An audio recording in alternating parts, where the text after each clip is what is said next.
하나님 말씀은 아모스 4장 우리가 함께 보도록 하겠습니다. 아모스 4장 1절부터 11절까지 저 여러분들이 한 절씩 교독하도록 하겠습니다. 아모스 4장입니다. 제가 1절 읽도록 하겠습니다. 사마리아의 산에 있는 바산의 암소들아, 이 말을 들으라. 너희는 힘없는 자를 학대하며 가난한 자를 압제하며 가장에게 이르기를 술을 가져다가 우리로 마시게 하라 하는도다. 주 여호와께서 자기의 거룩함을 두고 맹세하시되 내가 너희에게 이를지라. 사람이 갈고리로 너희를 끌어가며 낚시로 너희의 남은 자들도 그리하리라. 너희가 성 무너진 데를 통하여 각기 앞으로 바로 나가서 하루만에 던져지리라. 여호와의 말씀이니라. 너희는 베델에 가서 범죄하며 길갈에 가서 죄를 더하며 아침마다 너희 생을 3일마다 너희 11조를 드리며 누룩 넣은 것을 불살라 수은제로 드리며 낙헌제를 소리내어 선포하려무나. 이스라엘 자손들아, 이것이 너희가 기뻐하는 바니라. 주 여호와의 말씀이니라. 또 내가 너희 모든 성읍에서 너희 일을 깨끗하게 하며 너희의 각 처소에서 양식이 떨어지게 하였으나 너희가 내게로 돌아오지 아니하였느니라. 여호와의 말씀이니라. 또 추수하기 석 달 전에 내가 너희에게 비를 멈추게 하여 어떤 성읍에는 내리고 어떤 성읍에는 내리지 않게 하였더니 땅 한 부분은 비를 얻고 한 부분은 비를 얻지 못하여 말랐음에 두세 성읍 사람이 어떤 성읍으로 비틀거리며 물을 마시러 가서 만족하게 마시지 못하였으나 너희가 내게로 돌아오지 아니하였느니라. 여호와의 말씀이니라. 내가 곡식을 마르게 하는 재앙과 깐부기 재앙으로 너희를 쳤으며 팥중이로 너희의 많은 동산과 포도원과 무화과 나무와 감람나무를 다 먹게 하였으나 너희가 내게로 돌아오지 아니하였느니라. 여호와의 말씀이니라. 내가 너희 중에 전염병 보내기를 애굽에서 한 것처럼 하였으며 칼로 너희 청년들을 죽였으며 너희 말들을 노랗게 하며 너희 진영의 악취로 코를 찌르게 하였으나 너희가 내게로 돌아오지 아니하였느니라. 여호와의 말씀이니라. 우리 함께 읽을까요? 내가 너희 중에 성읍 무너뜨리기를 하나님의 내가 소돔과 고모라를 무너뜨림 같이 하였으므로 너희가 불붙는 가운데서 빼낸 나무 조각같이 되었으나 너희가 내게로 돌아오지 아니하였느니라. 여호와의 말씀이니라. 아멘. 자, 이런 글이 있습니다. 그 땅에는 평화가 있었습니다.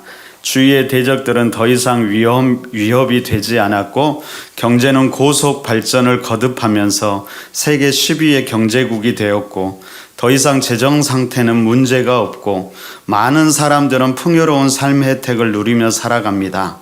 기업들은 날로 번창해 가고 종교도 번창하고 있습니다. 예배에 출석하는 사람들의 숫자나 헌금 액수도 증가하고 있습니다. 걱정, 근심이 없는 하나님의 은혜가 충만한 사회입니다. 어느 나라 이야기일까요? 어느 나라 이야기 같으세요? 원래는 오늘날 우리 한국 사회의 모습이라고 말하려고 했는데 지금 그렇지가 않은 것 같아요. 네, 여러분, 이 이야기는 로버트 앨리스라는 작가가 주전 8세기 멸망 직전의 북이스라엘 왕국의 상황을 묘사한 표현이었습니다.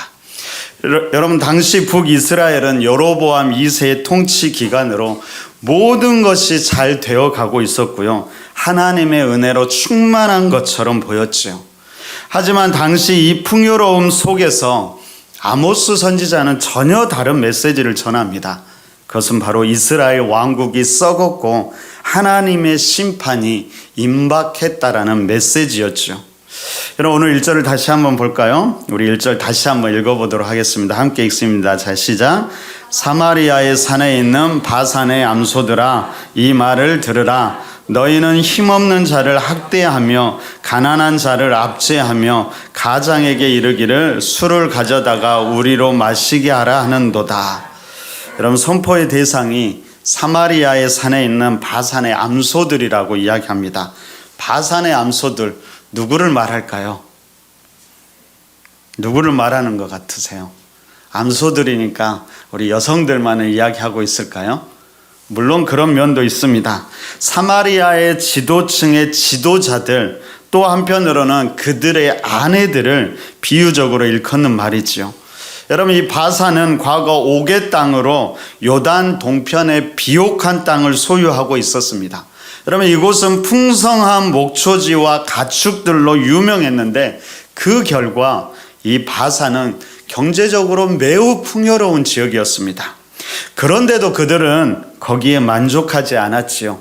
힘없는 자를 학대하며 가난한 자를 압제하며 더욱더 부를 늘리려고 했고요. 그 부로 계속해서 자기들을 더 살찌우려고 했던 것입니다.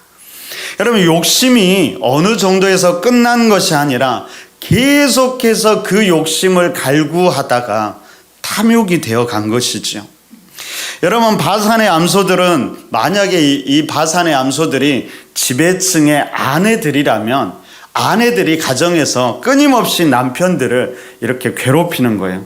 없는 자, 가난한 자 더욱 학대하고 압제해서 자기들에게 더 많은 음식도 환락도 제공해 주기를 끊임없이 남편들에게 요구한 것이죠. 만약에 이 바산의 암소가 지배층 자체를 말한다면 아마도 여기서 비유적으로 이야기하는 가장은 왕을 이야기할 것입니다.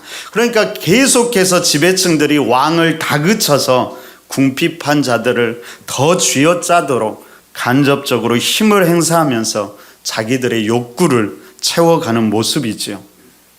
아모스 선지자는 무엇을 말하고 있을까요? 사회의 가장 기본적인 단위인 가정도, 그리고 이 사회의 지도자들이 얼마나 타락했는가를 보여주면서 사회의 구석구석, 더 나아가서 이 사회 구조 자체가 힘없는 자들이 힘 있는 자들이 힘없는 자들을 착취하는 사회였음을 보여주고 있습니다. 스스로가 착취하는 사회일 뿐만 아니라 다른 사람을 부추겨서 함께 착취하고 있는 모습이었죠.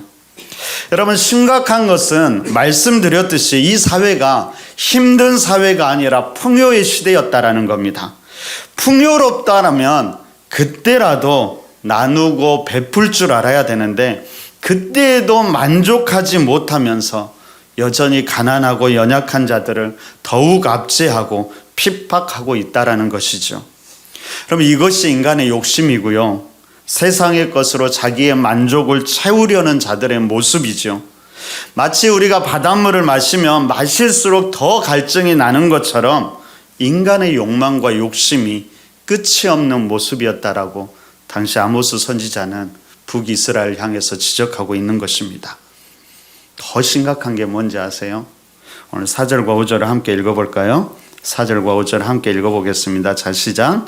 너희는 베델에 가서 범죄하며 길갈에 가서 죄를 더하며 아침마다 너희 희생을 3일마다 너희 11조를 드리며 누룩 넣은 것을 불살라 수은제로 드리며 낙헌제를 소리내어 선포하려무나 이스라엘 자손들아, 이것이 너희가 기뻐하는 바니라. 주 여호와의 말씀이니라. 무슨 말일까요? 이들이 여전히 예배나 다양한 종교 활동을 계속해서 했다라는 겁니다. 억지로 한 것이 아니라 즐거이 드렸다라고 이야기합니다. 매일 아침마다 희생제사를 즐겁게 드렸고요. 3일마다 11조도 감사함으로 드렸습니다. 잘 알지도 못하는 수은제, 낙헌제도 열심히 드렸습니다. 종교적인 열심은 누구에게도 뒤지지 않았지요. 하나님의 은혜를 기억하고 감사하며 넘치도록 예물을 드렸습니다. 그런데도 이들의 일상의 삶은 전혀 하나님이 원하시는 삶과 달랐다라는 겁니다. 무엇을 말할까요? 여러분, 이런 종교적인 행위, 하나님을 예배하는 일이 전혀 그들의 삶에 영향을 주지 못했다는 것이죠. 아니, 오히려 이것이 이들의 죄를 더욱더 강화시키고 있다는 겁니다. 아모스는 지금 이것을 지적하는 것입니다. 왜 너희는 예배를 드리면 드릴수록, 하나님을 섬기면 섬길수록 더 불의한 사람이 되느냐? 하나님이 강조하는 공의와 정의는 도대체 어디에 있느냐?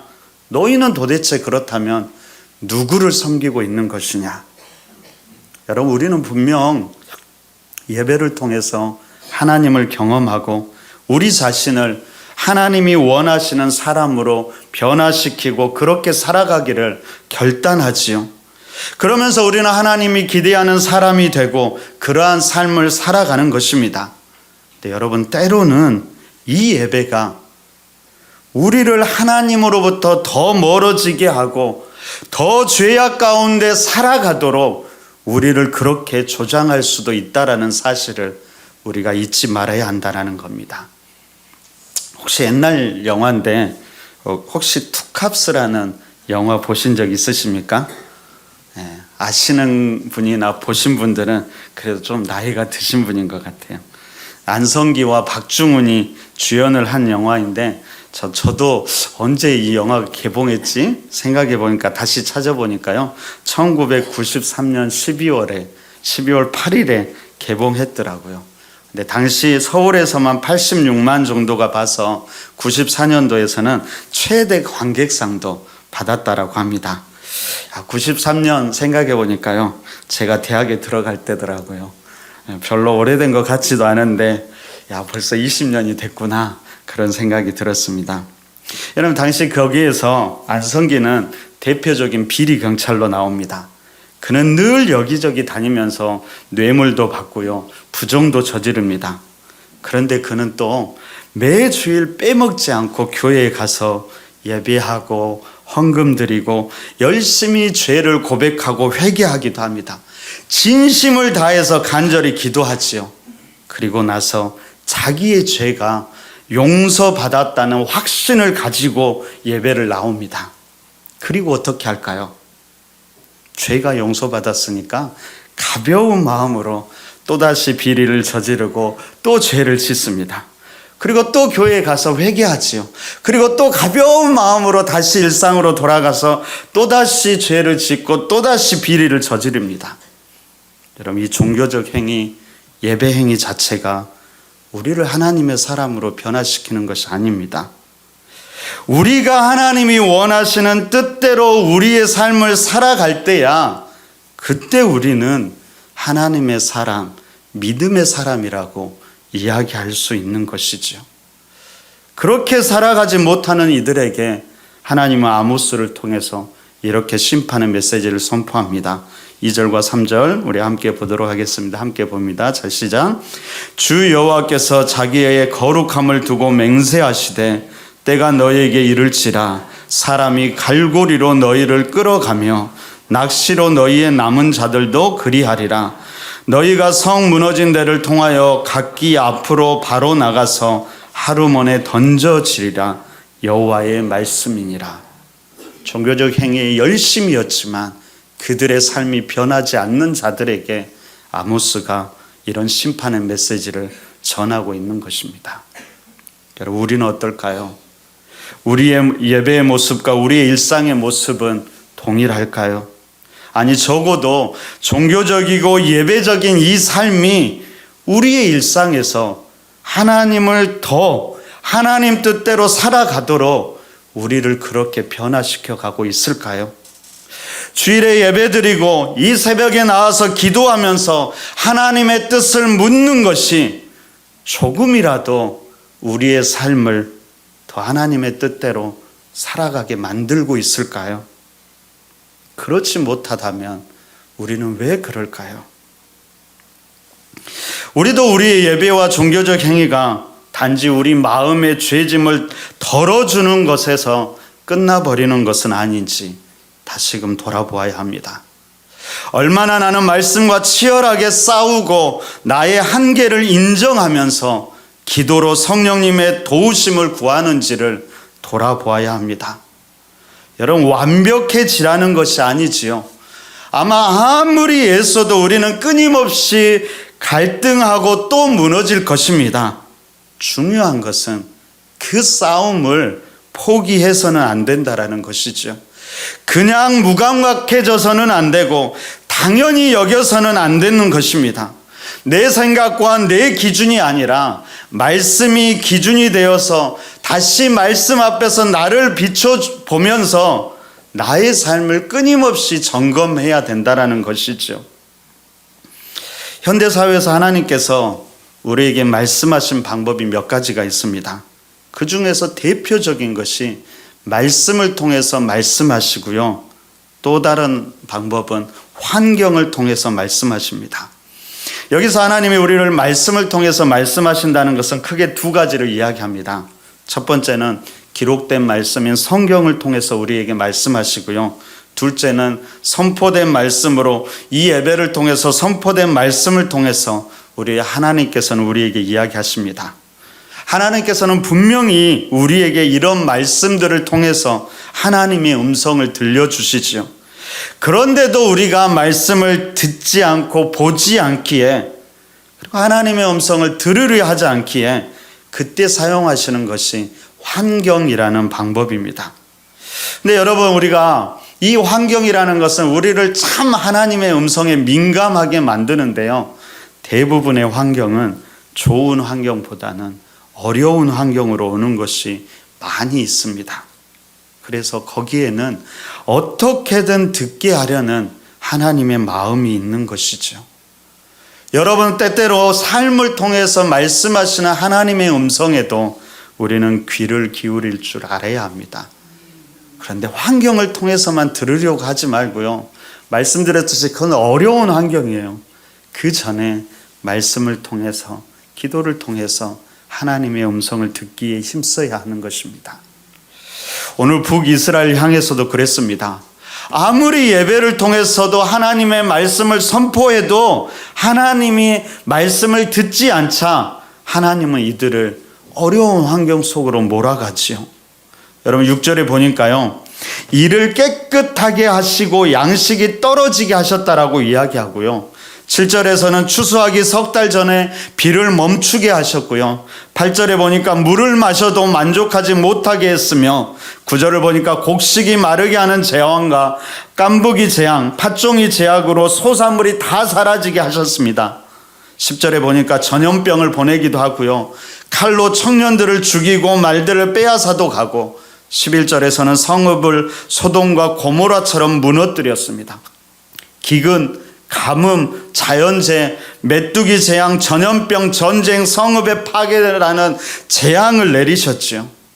여러분, 분명히 이것은 한편으로 심판이지만 또 한편으로는 어떻게든 하나님의 음성을 듣기를 바라는 하나님의 간절한 마음이 거기에 담겨 있는 것이죠. 하나님이 원하시는 것이 무엇이든 깨닫고 다시 돌아오라는 하나님의 음성인 것입니다. 이런 말씀을 통해, 우리 삶을 통해 끊임없이 말씀하시는 그 하나님의 음성을 놓치지 않기를 바랍니다. 그럼 우리는 오늘 말씀을 통해서 무엇을 돌아보고 기도해야 할까요? 우리 다시 한번 1절을 한번 읽어보도록 하겠습니다. 우리 1절 함께 읽습니다. 자, 시작. 사마리아의 산에 있는 바산의 암소들아, 이 말을 들으라. 너희는 힘없는 자를 학대하며 가난한 자를 압제하며 가장하게 이르기를 술을 가져다가 우리로 마시게 하라 하는도다. 우리는 첫째로 이 말씀을 기억하면서 우리는 여러 가지 관계 속에서 선한 영향력을 주면서 살아가고 있는지를 다시 한번 점검해 보면 좋겠습니다. 우리 아내들은 남편에게, 남편들은 아내에게, 또한 부모들은 자녀들에게, 그리고 자녀들은 부모들에게 나를 통해 어떻게 더욱 하나님께 나아가게 하는지, 아니면 더 죄 가운데 나아가게 하는지를 다시금 돌아보아야 할 것입니다. 뿐만 아니라 말씀드렸듯이 우리의 예배 모습도 돌아보아야 합니다. 얼마나 기대하며 하나님의 음성을 듣기에 힘쓰는지, 혹시 우리의 마음과 삶 가운데 하나님이 사라져 가는데 우리의 종교적 열심만을 자랑하는 것은 아닌지, 그리고 말씀을 통해 들려오는 음성에 얼마나 민감하게 반응하는지, 그래서 나의 종교적인 삶뿐만 아니라 나의 일상의 삶이 얼마나 변해가는지도 다시금 살펴보아야 할 것입니다. 뿐만 아니라 어쩌면 지금 환경을 통해서 하나님께서 말씀하고 있는데 내가 듣지 못하는 것은 없는지도 기도하면서 다시금 살펴보시기 바랍니다. 뿐만 아니라 한 가지만 더 말씀드리면요, 우리는 오늘 본문을 통해서 이 사회의 구조적인 악에 대한 모습에 대해서도 다시 한번 생각해 봤으면 좋겠습니다. 여러분, 오늘 본문은 왕을 비롯한 지도자들이 그리고 모든 가정들이 타락한 모습을 보여주고 있지만 100%는 저는 그렇지 않았다라고 봅니다. 그래도 그 중에는 나름대로 욕심을 부리지 않으면서 살아가려고 힘쓰는 사람들도 분명히 있었을 것입니다. 근데 여러분, 그렇다고 해서 그들이 이런 악에 대해서 아무런 책임이 없을까요? 예전에 제가 송파구에 살던 모녀들이 자살한 사건들이 있었습니다. 누구의 잘못일까요? 우리는 정직하고 바르게 살았으니까 아무런 잘못도 없는 걸까요? 여러분, 신학자 중에 리처드 리버라는 신학자가 있는데요. 그가 썼던 대표적인 책이 도덕적인 개인과 비도덕적인 사회라는 책이 있습니다. 개개인은 정말로 도덕적으로 살아가는데 그 사람들이 모인 집단, 그 사회는 비도덕적인 사회가 될 수 있다라는 것이죠. 여러분, 그렇다면 그 비도덕적인 사회의 책임은 누구에게 있는 걸까요? 적어도 그리스도인이라면 한 사람에게 관심을 가질 뿐만 아니라 사회의 구조적인 악의 문제에 대해서도 깊이 고민할 수 있어야 할 것입니다. 왜냐하면 우리도 모르는 사이에 우리는 이런 구조 속에서 우리는 누군가에게 피해를 주고 아픔을 주고 때로는 우리도 그런 아픔을 당하기 때문이지요. 여러분, 세상이 공평할까요? 그렇지 않은 것 같습니다. 어떤 사람을 최선을 다해도 죽으라고 일을 해도요, 자신의 가난함을 벗어날 수 없는 사람도 많고요. 반면에 어떤 사람은 일하지 않아도 모든 것을 여유롭게 누리기도 합니다. 여러분, 이러한 것을 단지 개인의 문제, 개인의 열심, 개인의 도덕성의 문제로만 치부할 수는 없다라는 것입니다. 바로 이런 구조 속에서 우리 또한 때로는 피해자가, 때로는 가해자로 살아가게 되는 것이죠. 어떻게 해야 될까요? 여러분, 세상의 모든 것은 균형이 맞지 않을 때 흐름이 생겨납니다. 물은 높은 곳에서 낮은 곳으로 흐르고요. 온도도 뜨거운 곳에서 차가운 곳으로, 힘은 많은 곳에서 없는 곳으로 흘러가지요. 그러면서 그 불균형을 치유한다고 믿습니다. 그리스도인들은 바로 이런 흐름을 만들어낼 줄 아는 사람이 되어야 합니다. 불공평한 세상에서 나에게 있는 것으로 흐름을 만드는 것, 그래서 일정 부분 구조적인 이 결함들을 치유해 나가는 것이죠.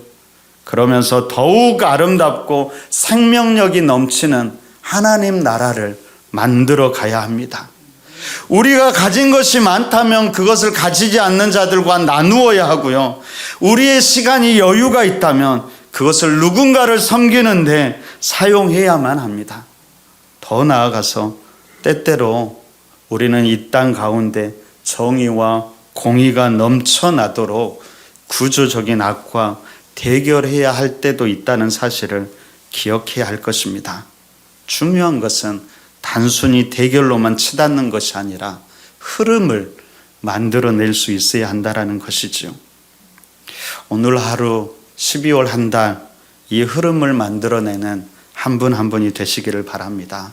내가 나의 삶 가운데 실천할 수 있는 이 흐름이 무엇인지 고민하고 기도하면서 이 12월을 채워갔으면 좋겠습니다. 세상이 참 많이 시끄럽지요. 하지만 한 주간 아모스서를 계속 묵상하면서 동시에 이 흐름을 이 땅 가운데 어떻게 만들어 가야 할지도 고민하는 우리 길가의 교회 성도들이 되었으면 좋겠습니다. 그래서 이렇게 기도하면 좋겠습니다. 하나님, 나의 눈과 귀를 열어서 하나님께서 나를 향하신 말씀을 듣게 하옵소서. 선포된 말씀을 통해서 듣게 하여 주시고 거룩한 말씀을 통해서도 하나님의 음성을 듣게 하옵소서. 특별히 나의 환경을 통해 말씀하시는 그 하나님의 음성을 듣게 하여 주옵소서. 하나님의 음성을 들었을 때 굳은 마음이 되지 않게 하시고 우리의 삶이, 우리 자신이 하나님이 기뻐하는 삶이 되게 하여 주옵소서.